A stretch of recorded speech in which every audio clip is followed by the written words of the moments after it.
सर्वांना श्री स्वामी समर्थ. अवधूत चिंतन श्री गुरुदेव दत्त. तर मार्गशीर्ष महिन्यात किती गुरुवार आहेत? शेवटच्या गुरुवारी अमावस्या येत आहे, तर शेवटच्या गुरुवारी उद्यापन करायचं की नाही? तर हे उपवास कुणी पकडू शकतं, याबद्दल संपूर्ण माहिती आपण या व्हिडिओत पाहणार आहोत. तर मार्गशीर्ष महिना 2023 याबद्दल आपण बोलणार आहोत. तर मार्गशीर्ष महिना हा 13 डिसेंबर 2023ला लागत आहे, बुधवारीच दिवाळी आहे व मार्तंड भैरव षडरात्र उत्सव म्हणजे जे चंपाषष्ठीपर्यंत उपवास धरले जातात, खंडेरावांची सेवा, कुळदेवताची सेवा, ते उपवास 13 तारखेपासून चालू होत आहेत.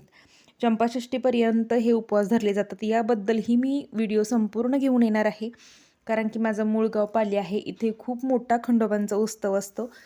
तो जर मला जमला गावाला जायला तर तेही मी तुमच्यासोबत व्हिडिओ शेअर करेन, पण नाहीच जमलं तर समजून घ्या, मी परत कधीतरी नक्की शेअर करेन. तर आपल्याला मार्गशीर्ष महिन्यात 5 गुरुवार पडत आहेत. तर हे 5ही गुरुवार आपल्याला पकडायचे आहेत. तर कधी पडत आहेत ते मी त्याबद्दल तुम्हाला सांगते. त्याचबरोबर 5 गुरुवार 13 डिसेंबरलाच मार्गशीर्ष चालू होतोय आणि पहिला गुरुवार हा 14 तारखेला पडतोय. म्हणजे 14 तारखेला पहिला गुरुवार आहे. आणि गुरुवारची मांडणी कशी करायची याबद्दलही मी व्हिडिओ शेअर करणार आहे, तोही तुम्ही आवर्जून पहा. तर साधी सोपी तुम्ही जशी गुरुवारची मांडणी करत असाल तशी तुम्ही नेहमीप्रमाणे करा. तुमच्याकडे जशी पद्धत असेल त्या पद्धतीने तुम्हाला उद्यापन करायचं आहे.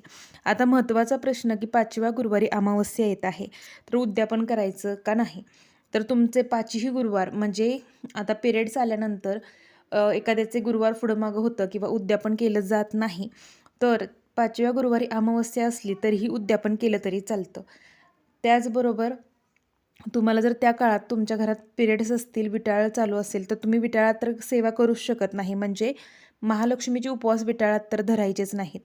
त्याचबरोबर कुणाचा पिरियड्स वगैरे आलेला असेल, मासिक धर्म असेल, तर त्यांनी एखाद्या पुढच्या गुरुवारी पर्यंत तशीच पूजा मांडणी करून त्याच्या पुढच्या गुरुवारी तुम्ही उद्यापन केलं तरी चालेल. या पद्धतीने तुम्हाला उद्यापन करायचं आहे. आणि त्या दिवशी 11 तारखेला म्हणजे 11 जानेवारीला नवीन वर्षात 2024ला आपल्याला जरीही अमावस्या असली तरी 5व्या गुरुवारीच उद्यापन करायचं आहे. ज्यांना मासिक धर्म असेल त्यांनी पुढच्या गुरुवारी केला तरी चालेल. आणि ज्यांनी आतापर्यंत कधीच गुरुवार धरले नव्हते तेही मार्गशीर्ष महिन्यातले गुरुवार धरू शकतं. या गुरुवारला कसलंही बंधन नसतं की ह्यानेच धरायचे त्यानेच धरायचे किंवा मोडल्यानंतर काय करायचं, उद्यापन कसं करायचं, असं काही नाही. तुम्ही यथाशक्ती उद्यापन करू शकता. मुलींना बोलवून करू शकता, महिलांना बोलवून करू शकता, पण शक्यतो कुमारिकांना जेवण घातलेलं अतिशय उत्तम असतं. त्यामुळे कुमारिकांना बोलवून तुम्ही उद्यापन करा. त्यानंतर हे कुणी करावं? महिला, पुरुष, विधवा, त्याचबरोबर कोणीही करू शकतं.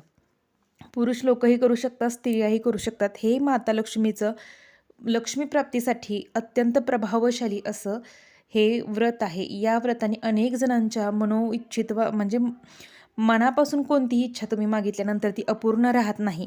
मार्गशीर्ष महिन्याचं एवढं सुंदर अनुभव आहे. आता मार्गशीर्ष महिन्यात सगळ्यात महत्त्वाची येते ती दत्त जयंती. दत्त जयंती ही खूप सुंदर. मार्गशीर्ष महिना एवढा पवित्र आहे. या महिन्यात खंडेरावांचं षडरात्र उत्सव असतं, दत्त जयंती असते, देवदिवाळी असते. आणि त्याचबरोबर या महिन्यात मार्गशीर्ष महिना हा अतिशय पवित्र आहे.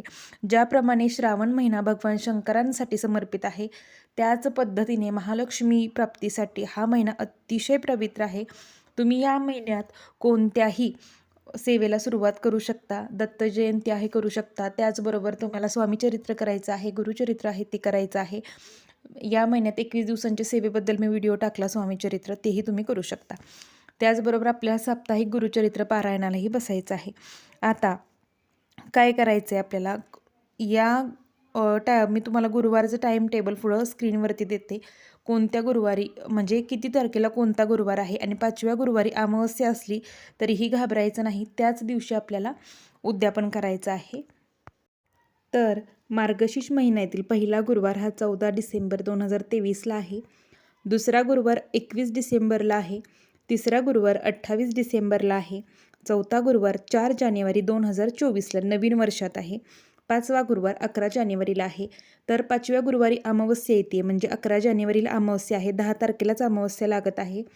पण या दिवशी उद्यापन केलं तरी चालतं. ज्यांना मासिक धर्म असेल त्यांनी फक्त पुढच्या गुरुवारीत केलं तरी चालेल.